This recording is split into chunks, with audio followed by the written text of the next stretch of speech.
This cabin wasn't just wood and stone, it was his refuge. Built by his grandfather decades ago, it carried the weight of family summers, fishing trips, and nights spent telling stories by the fire.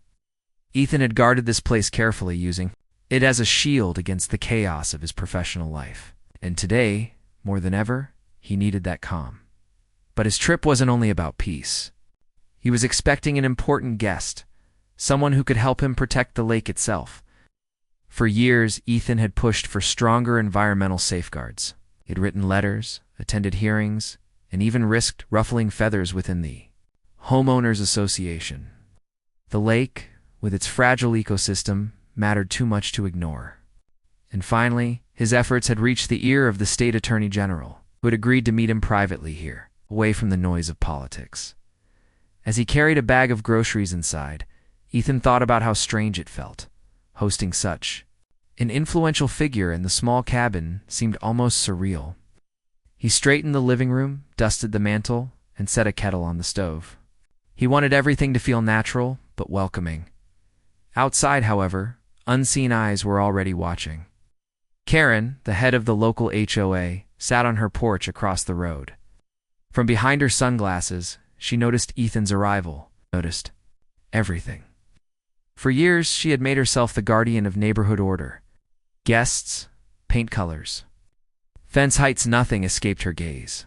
Her eyes narrowed as she saw Ethan carrying more supplies than usual. Something about his movements told her this wasn't just another quiet weekend. And when she caught a glimpse of another car turning slowly onto the dirt road toward his cabin, her curiosity sharpened into suspicion. Karen folded her arms. Ethan had always seemed independent, too independent. He wasn't the type to file visitor forms or consult her about HOA bylaws. In her mind, that made him reckless. Rules were meant to be followed, and she considered it her duty to enforce them. She didn't know who was visiting Ethan, but she was certain of one thing. She would find out. And in that certainty, the calmness of Ethan's retreat began to tremble, though he didn't yet realize the storm creeping closer. Karen had always thought of herself as the backbone of the lakeside community, where others saw a quiet neighborhood tucked between the woods and water.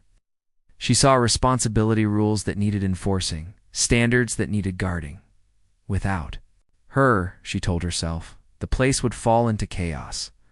From her perch on the porch, she tracked every car, every delivery, every unfamiliar visitor.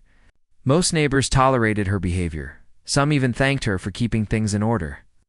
But in hushed tones, when she wasn't listening, they called her difficult, overbearing, a busybody. Karen never cared what they whispered. She wore the HOA handbook-like armor, and in her mind, that gave her authority. This morning, Ethan's return caught her eye. It was a quiet one, respectful enough, but never deferential. He had once spoken sharply at a community meeting when she suggested limiting dock usage hours, insisting the lake was meant to be lived in, not regulated to death. That moment had stuck with her. She hadn't forgotten.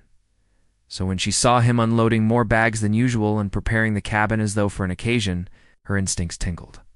Something was going on. And when the second car, sleek, dark, sedan rolled into the drive, she nearly leaped from her chair. Karen's mind raced. Who was inside that car?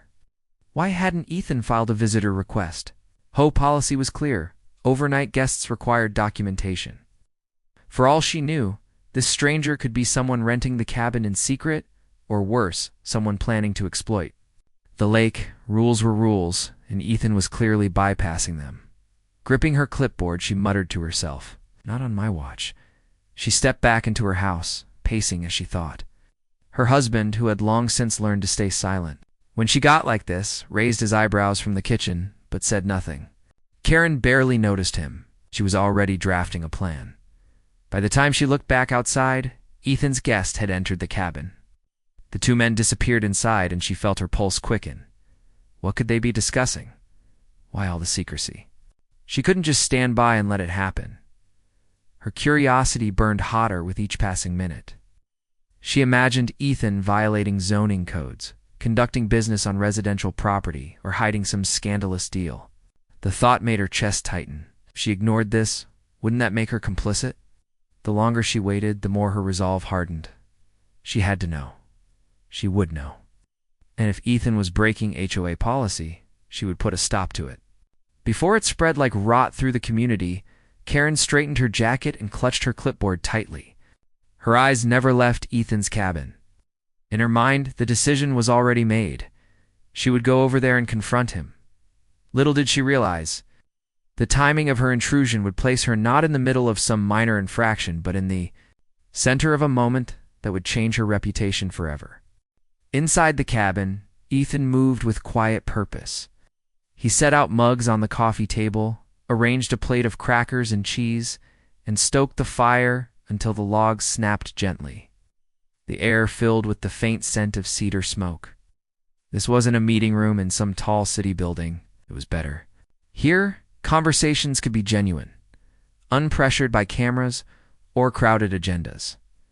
His guest, Michael Harris, the state attorney general, sat comfortably in one of the armchairs. Michael was a man whose presence carried calm authority. Suit. Jacket was draped neatly over the back of the chair, his tie slightly loosened. Though his position was one of immense power, he carried himself as though he had time to listen, to consider. Ethan admired that. "I appreciate you coming all the way out here," Ethan said, handing him a mug of tea. "I thought it would be easier to talk about the lake and the place that really shows what's at stake." Michael smiled, lifting the mug. "Sometimes the best policy ideas don't come from offices. They come from places like this, from people who care." Ethan's chest warmed at the words. He had been writing letters and filing reports for years, trying to bring attention to the subtle decline of the lake. Fewer fish, murkier water, invasive plants creeping along the shoreline. Some called him overly passionate, but he couldn't ignore it. This lake was part of his family's history, and he wanted it preserved for future generations. They leaned in. Maps spread out on the table, photographs showing algae blooms, and reports Ethan had compiled on runoff from nearby developments. Michael asked careful questions, jotting notes, genuinely interested. Ethan felt, for the first time, that his voice mattered to someone who could make change. But outside, a figure lingered closer to the window than either man realized. Karen had approached quietly at first, her shoes crunching softly on the gravel path. She paused by the woodpile, clipboard clutched against her chest, straining to catch a glimpse of what was happening inside. Through the glass, she could see the two men gesturing over papers. Ethan was leaning forward, speaking with energy. The stranger looked official, important. That only fueled her suspicions. Why would someone like that be here, in their quiet community, meeting secretly with Ethan? Karen's thoughts spun. Was Ethan planning some development that would threaten their property values? Was he hiding violations under the guise of environmental talk? She pressed her lips tightly together. She couldn't just wait. Whatever they were plotting, she needed to intervene. Inside, oblivious to the storm gathering outside, Ethan poured another cup of tea and said, "I believe the community will support protections if they understand what's at risk. But sometimes voices get drowned out by stricter, smaller concerns." Michael nodded thoughtfully. "That's where leadership matters. Sometimes someone has to be willing to speak louder." Neither man realized how soon those words would be tested. For at that very moment, Karen straightened her back, took a determined breath, and marched toward the cabin door. The knock never came. Instead, the cabin door swung open with a sharp creak, startling both men inside. Ethan nearly dropped his pen, and Michael Harris, though calm by nature, sat back with a hint of surprise. Into the warm glow of the firelight marched Karen, clipboard in hand, her jaw set like a soldier going into battle. "Ethan," she declared, her voice echoing against the wood-paneled walls, "this is a violation of HOA policy. You know overnight guests must be registered. You failed to file the proper paperwork, and I'm afraid this has consequences." Her tone was brisk, rehearsed, as though she had been preparing for this moment. She stepped further inside without invitation, eyes darting from the spread of papers on the table to the polished shoes of the stranger, sitting comfortably in the armchair. Ethan stood quickly, his face flushing with frustration. Karen, what are you doing? You can't just barge in here. Karen ignored him, focusing her gaze on Michael. And who exactly are you? Are you aware you are trespassing in a private residential community governed by HOA bylaws? This cabin is not a place for secret business. Her voice faltered slightly as Michael rose from his chair. His movements were unhurried, his expression unreadable. But there was a quiet gravity about him that immediately shifted the energy of the room. I'm a guest of Mr. Carter, Michael said evenly, his deep voice carrying authority without, raising in volume. And I was under the impression that hospitality, not hostility, was the standard in this community. Karen blinked rapidly, thrown off by his composure. For the first time, she hesitated, eyes narrowing as she tried to place him. There was something familiar about his face, something she had seen on the news perhaps, but the thought slipped through her fingers. She clutched her clipboard tighter, as though it were a shield. This isn't how things are done. She stammered, her confidence slipping. We have rules. Without them, there's chaos. I've spent years ensuring order around here, and I won't stand by while what? Ethan cut in, his patience thinning. While I invite a guest to my family's cabin, while I talk about protecting the very lake we all claim to love. Karen's eyes flicked between them, confusion and indignation mixing. She opened her mouth to retort, but Michael gently raised a hand. I think, he said, his gaze steady on Karen, that before you continue, you should know who I am. He reached calmly into his pocket, pulling out a leather case.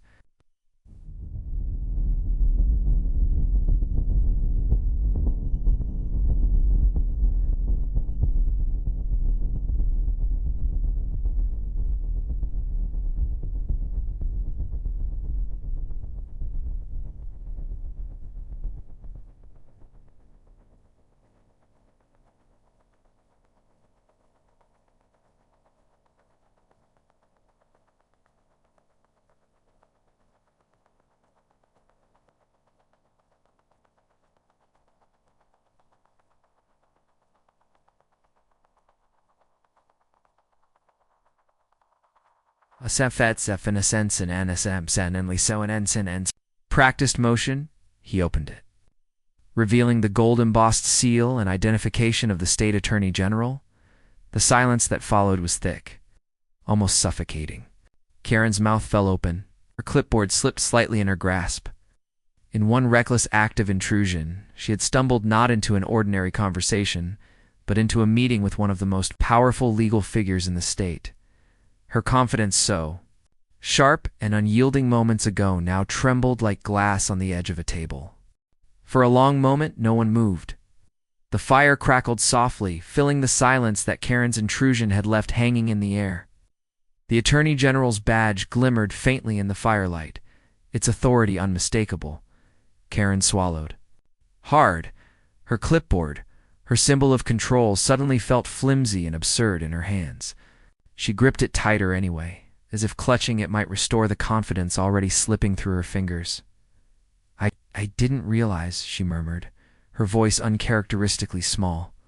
Her eyes flickered toward Ethan, as though searching for some foothold in the storm she had walked into. But Ethan's gaze was steady, his jaw tight, his expression caught between frustration and pity. Michael? Harris closed his wallet and set it on the table with deliberate calm. Then perhaps, he said, his voice low but commanding, the first rule of community should be respect.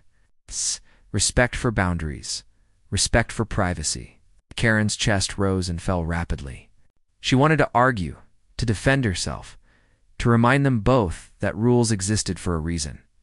But the words tangled in her throat. Everything she might have said suddenly sounded trivial, even petty. Compared to the weight of the moment, Ethan crossed his arms, finally breaking the silence. Karen, you've been watching my cabin since the moment I got here. You saw a car pull in, and instead of assuming the best, you assumed the worst. You don't get to walk into my home and interrogate me. Not now, not ever. The rebuke struck. Harder than she expected. Karen had always told herself she was protecting the community, that her vigilance was for everyone's good. But standing here, accused of intrusion in front of the Attorney General himself, those justifications suddenly felt hollow. Michael's eyes softened slightly, though his tone remained firm. Communities survive not because of rules alone, but because of trust. Enforcement without empathy becomes fear, and fear does not build neighbors. It divides them. Karen looked down, her cheeks burning. She thought of the countless times she had stood on someone's porch, clipboard in hand, pointing out minor violations. The times she had scribbled warning notices for faded paint, slightly crooked mailboxes, or holiday lights left up too long. She thought of the way people avoided her at block parties. Their polite smiles strained now. In the reflection of Ethan's frustration and Michael's quiet authority, she saw herself clearly. And she didn't like what she saw. Her voice quivered. As she finally managed to speak, I thought I was doing what was best. Keeping things orderly, making sure the community stayed safe. Michael nodded, his expression measured. Order without compassion is just control. Safety built on suspicion is not safety at all. The words settled in the room like stones, dropped into still water, their ripples spreading outward. Karen lowered her clipboard, her hand trembling slightly. For the first time in years, she felt uncertain of her role not as an enforcer, but as a neighbor, as a person. And in that uncertainty, the silence of the cabin grew heavier, waiting for what would come next. Karen stood frozen in the cabin's soft glow, her clipboard hanging uselessly at her side. The silence pressed in on her, more powerful than any argument she could muster. For years, she had built her identity around being the protector of the neighborhood, the one who noticed what others didn't. But here, under the Attorney General's calm but piercing words, that identity felt cracked, fragile. Her eyes darted between the two men. Ethan remained by the mantel, arms crossed. His expression steady, but tired in a way that told her this wasn't the first time her vigilance had crossed a line. Michael Harris, by contrast, radiated patience. He wasn't angry, but he wasn't indulgent either. His presence was like a mirror, forcing her to confront herself in a way she rarely had. I only meant to help, Karen whispered, though even to her ears the words sounded thin. Without rules, things fall apart. People forget how to respect the community. I thought if I kept watch, if I enforced the bylaws, we would all be better for it. Ethan exhaled slowly, shaking his head. Karen, respect isn't something you enforce. It's something you give. And sometimes you don't give it. His words weren't sharp, but they cut all the same. Karen's chest tightened. She remembered. The neighbor who had quietly sold their cabin 2 summers ago after repeated fines for a dock that was too wide. She remembered the young family who had once tried to decorate their porch with cheerful wind chimes, only to take them down after. She issued a warning about unapproved fixtures. At the time, she had thought of herself as vigilant. Now, those memories felt heavy, sour with regret. Michael stepped closer, his tone deliberate but gentle. You are not wrong that communities need structure, but structure without empathy hardens into walls instead of bridges. You've built walls, Mrs. Lewis, and I think you're realizing now how lonely it feels on the other side. His words landed with precision. Karen blinked back the sting in her eyes, unused to such blunt kindness. Loneliness. Yes, she knew it well. Neighbors smiled at her politely, but no one lingered to chat. She was invited to gatherings because it was customary, not because anyone hoped she would stay long. She had told herself that was the price of leadership. But was it leadership or fear she had mistaken for it? The crackle of the fire filled the pause. Ethan finally lowered his arms, his voice softer now. Karen, this lake means something. To all of us. That's why I'm here talking to the Attorney General. It's not because I'm plotting against the HOA, not because I want to break rules, but because I want this place to last. You could care about that too, if you let go of needing to control everything. Karen swallowed, her throat tight. For the first time, she wasn't thinking about bylaws or fines. She was thinking about the neighbors who had quietly drifted away from her, about the friendships she had never built, about the trust she had broken without realizing. And standing there, clipboard trembling in her grasp, she felt the weight of it all pressing down, an ache not of anger, but of awakening. Karen lingered in the doorway, the cool night air brushing her back as she stood between the warmth of the cabin and the dark quiet of the pines. For years, she had barged through thresholds like this one, clipboard in hand, believing her presence meant order, believing her voice meant authority. But now, under the steady gaze of Ethan and the Attorney General, she realized how much those thresholds had also been walls keeping her apart from the very people she claimed to protect. The clipboard slipped from her grasp and landed softly. On the rug, she didn't bother to pick it up. For the first time in memory, she didn't need it. I think I've forgotten what being a neighbor actually means, she admitted, her voice barely above a whisper. It wasn't an apology, spoken for formality's sake. It was a crack in the armor she had worn for far too long. Michael Harris inclined his head, the faintest trace of a smile at the corner of his lips. Realizing that is the beginning of change. Communities aren't built on perfection, Mrs. Massey. Lewis. They're built on people willing to care for each other, flaws and all. Karen nodded slowly, her eyes stinging. She wanted to say more, to promise she would do better, but words felt fragile compared to the weight of the moment. She turned to Ethan, who stood quietly by the fireplace. I've been unfair to you, she admitted, and probably to a lot of others. Maybe I should try listening more. Ethan didn't soften instantly, but he gave her a nod that carried something close to forgiveness. That would be a good start. The tension in the room eased. Karen bent down, picked up her clipboard, and tucked it under her arm, not as a weapon now, but as a reminder of what it should never again become. With a final glance at the two men, she stepped back into the night and pulled the cabin door gently closed behind her inside. Silence lingered for a moment before Ethan let out a long breath and turned back to Michael. Well, he said, half laughing, that was not how I planned this evening. Michael chuckled softly. Sometimes the lessons we don't plan are the ones that stick the longest. He gestured to the papers on the table. Shall we continue? Ethan nodded, relief washing over him. They returned to their discussion, the fire crackling as though nothing had disturbed it. Yet something had shifted, not just in the cabin, but outside in the community as well. Karen walked slowly down the gravel road toward her house, the night air cool against her cheeks. For once, she didn't feel triumphant or self-righteous. She felt humbled, stripped bare, and oddly lighter. The lake shimmered under the moonlight, its surface calm and forgiving, as though reflecting the change stirring in her heart. And so, the lake kept its peace. Ethan carried on his mission to protect it. Michael offered his ear and influence. And Karen, humbled but not defeated, took her first quiet steps toward being not the enforcer, but the neighbor she was always meant to be.